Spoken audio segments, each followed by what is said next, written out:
The other day here in St. Paul, we had a bike race. There were people here from all over the world, thousands of people in our little downtown. They roped off a couple of city blocks and had the course going around on the street.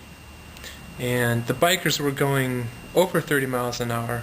I think one of the races was about 45 laps. The first time around, they were packed really tightly together. They were right off the starting line and kind of jockeying for position. Oh, here they come.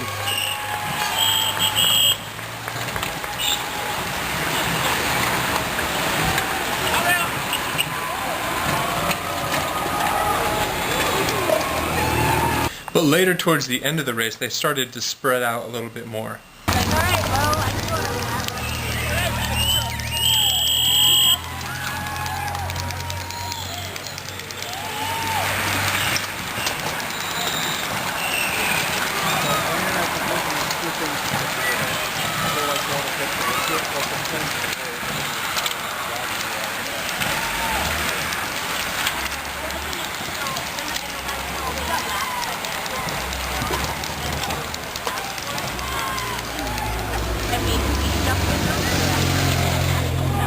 But watching the whole thing, watching these bikers who had just trained intensely for this race, and all the people who were watching them, it made me think of Hebrews chapter 12, where the author says, he had just talked about all these very faithful people in chapter 11, to Abraham, Joseph, Noah, Abel, Enoch, Isaac, Moses.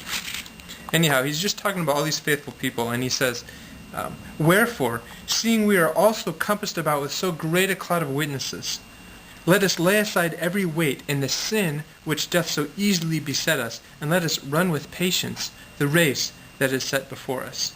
Talk about setting aside weights and things that easily beset us. These bikers, they had their bikes trimmed down to the bare minimum. They're wearing those light, tight clothing, and these, they're not carrying anything extra. They're setting aside every weight, anything that might slow them down. They even shave their legs to make themselves more aerodynamic, just fine-tuning every aspect of their profile to cut through the air as efficiently as possible. And it caused me to want to take stock and look at my own life and say, are there any weights that I'm carrying that are slowing me down in my walk with the Lord? Is there any sin that is easily besetting me? And it was a good reminder, all the spectators watching reminded me of this great cloud of witnesses, the faithful people who have gone on before us and who are watching the way we walk out our everyday lives.